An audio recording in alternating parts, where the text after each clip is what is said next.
जय श्री कृष्ण, राधे राधे, जय माता दी। आज इस वीडियो में बात करेंगे गुप्त नवरात्रि की। देवी भागवत में एक साल में 4 नवरात्रों को कहा गया है। चैत्र वासंतीय नवरात्रे, जिसे प्रकट नवरात्रे भी कहते हैं। आश्विन शारदीय नवरात्रे, उसे भी प्रकट नवरात्रि कहते हैं। और एक होते हैं आषाढ़ नवरात्रि, जिसे गुप्त नवरात्रि कहते हैं। और एक और होते हैं माघ नवरात्रि, जो अब आजकल चल रहे हैं गुप्त नवरात्रि। इन 4 नवरात्रों में से 2 चैत्र तथा आश्विन मास के नवरात्र प्रकट नवरात्र हैं, जो कि भारतवर्ष में धूमधाम से मनाए जाते हैं, जिसमें देवी के 9 रूपों की पूजा की जाती है। नवरात्रों की 9 देवियां इस प्रकार से हैं। प्रथम शैलपुत्री, दूसरी ब्रह्मचारिणी, तीसरी चंद्रघंटा, चौथी कुष्मांडा और 5वीं स्कंदमाता, छठी कात्यायनी, 7वीं कालरात्रि, 8वीं महागौरी और 9वीं सिद्धिदात्री। इसी प्रकार से वर्ष में 2 गुप्त नवरात्रे आषाढ़ मास में तथा माघ मास में होते हैं।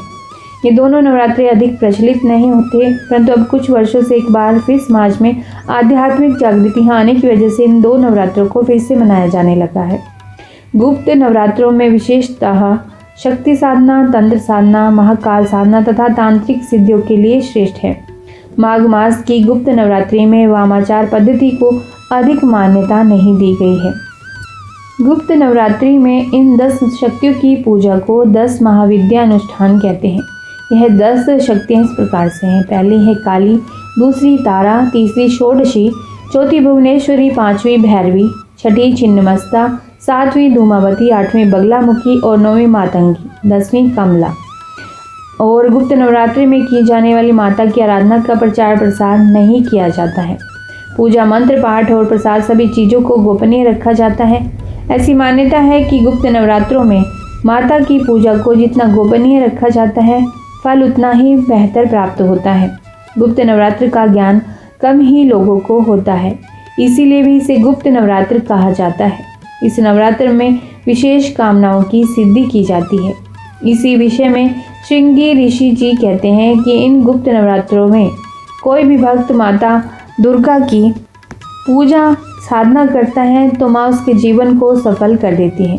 यहाँ तक कि लोभी, कामी, व्यसनी सहित यदि मांसाहारी अथवा पूजा पाठ ना करने वाला नास्तिक व्यक्ति भी यदि इन दिनों में माँ की उपासना कर ले तो उसके जीवन से हर प्रकार के कष्टों तथा पापों का नाश हो जाता है।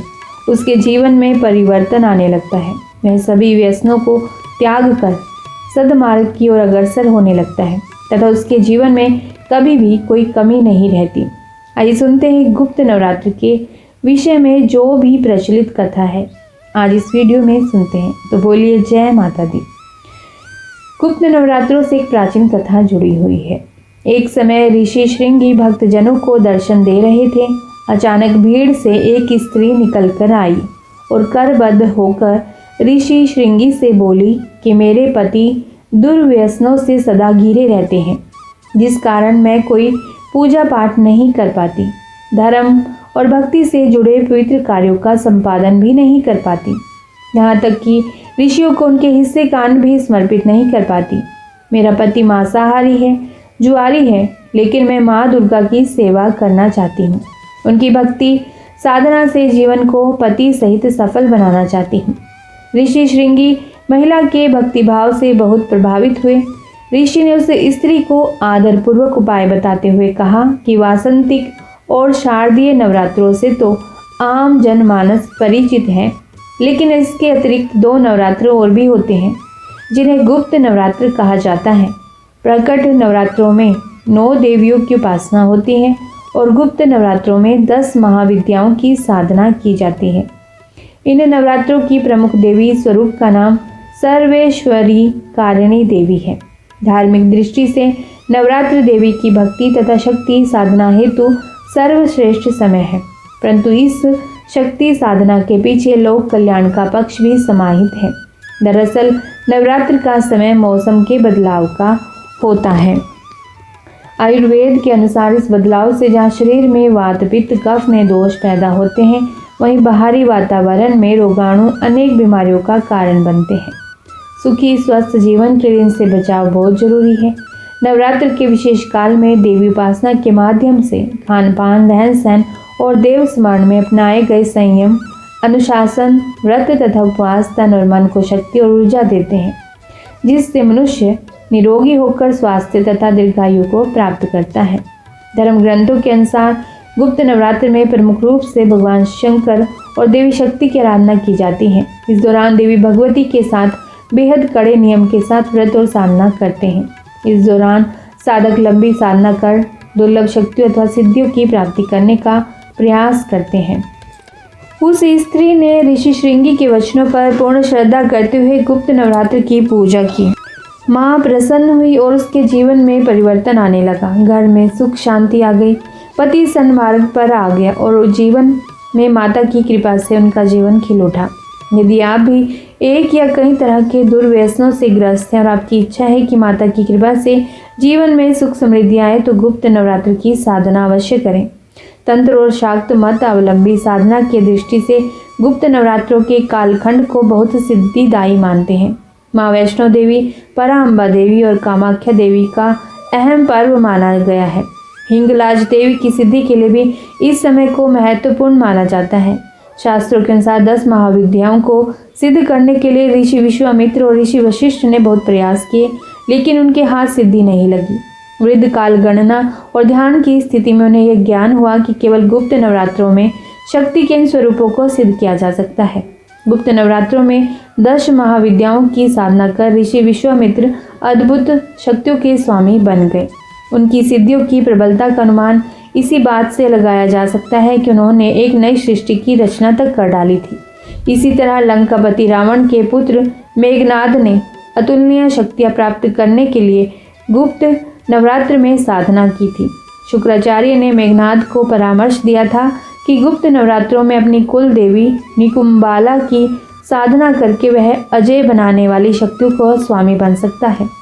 मेघनाद ने ऐसा ही किया और शक्तियां हासिल की।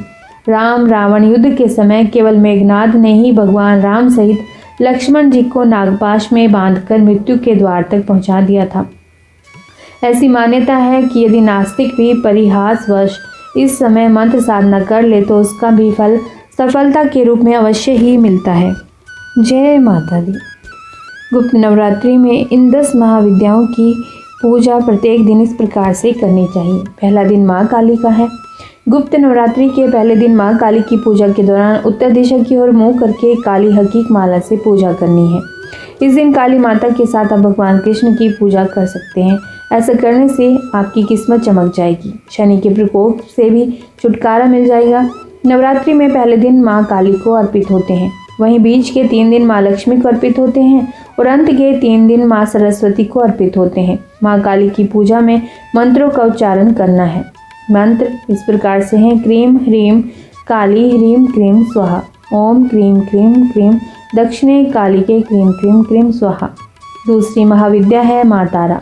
दूसरे दिन माँ तारा की पूजा की जाती है। इस पूजा को बुद्धि और संतान के लिए किया जाता है। इस दिन नीले रंग की माला का जाप करना चाहिए। मंत्र है ओम ह्रीम स्त्रीम हूम फट।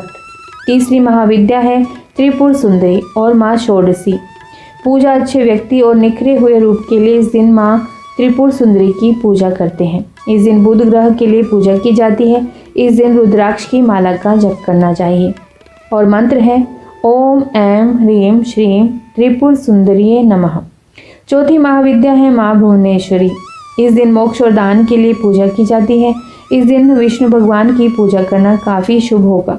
चंद्रमा ग्रह संबंधी परेशानी के लिए इस दिन पूजा की जाती है और मंत्र इस प्रकार से है: ह्रीं भुवनेश्वरी ह्रीं नमः।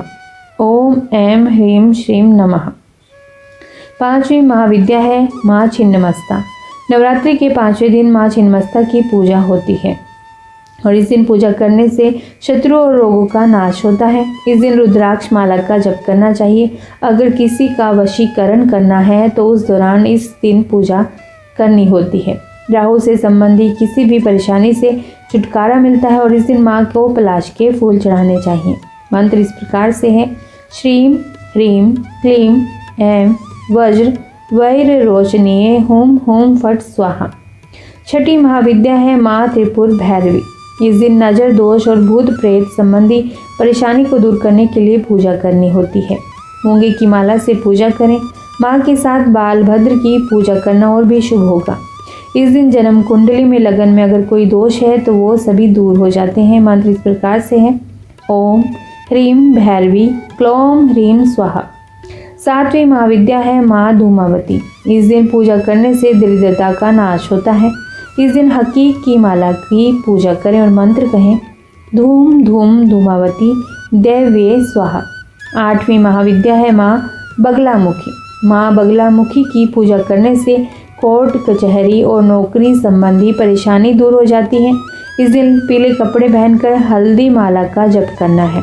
अगर आपकी कुंडली में मंगल संबंधी कोई परेशानी है तो माँ बगलामुखी की कृपा से जल्दी ही ठीक हो जाएगा। मंत्र इस प्रकार से है। ओम ऐं ह्रीं श्रीं बगलामुखी सर्वदृष्टानां मुखम पदम स्तंभे जिह्वा कीलय शत्रु बुद्धिम विनाशाय ह्रीं ओम स्वाहा। 9वीं महाविद्या है माँ मतंगी। माँ मतंगी की पूजा धरती की और माँ कमला की पूजा आकाश की ओर मुँह करके पूजा करनी चाहिए। इस दिन पूजा करने से प्रेम संबंधी परेशानी का नाश होता है। बुद्धि संबंधी के लिए भी माँ मातंगी की पूजा की जाती है और मंत्र इस प्रकार से है। ह्रीं ह्रीं मातंगी ह्रीं क्रीं स्वाहा। 10वीं महाविद्या है माँ कमला। माँ कमला की पूजा आकाश की ओर मुख करके पूजा करनी चाहिए। दरअसल गुप्त नवरात्रि के 9वें दिन 2 देवियों की पूजा करनी होती है। मंत्र इस प्रकार से है। क्रीं ह्रीं कमला ह्रीं क्रीं स्वाहा। 9 दिनों तक चलने वाले इस पर्व का समापन पूर्ण आहुति हवन एवं कन्या भोज कराकर किया जाना चाहिए। पूर्ण आहुति हवन दुर्गा सप्तशती के मंत्रों से किए जाने का विधान है, किंतु यदि यह संभव न हो तो देवी के नवार्ण मंत्र सिंधी कुंजिका स्तोत्र अथवा दुर्गा अष्टोत्र शतनाम स्तोत्र से हवन संपन्न करना श्रेष्ठकर रहता है। देवी पूजा में शुद्ध मुहूर्त एवं सही और शास्त्रोक्त पूजन विधि का बहुत ही महत्व रहता है। तो पूरे शास्त्रोक्त विधि से देवियों की पूजा करनी चाहिए, गुप्त नवरात्रि रखनी चाहिए, परंतु अपनी साधना को गुप्त ही रखिए। तो बोलिए जय माता दी। कमेंट बॉक्स में जय माता दी जरूर लिखिएगा, ये मेरा आपसे अनुरोध है।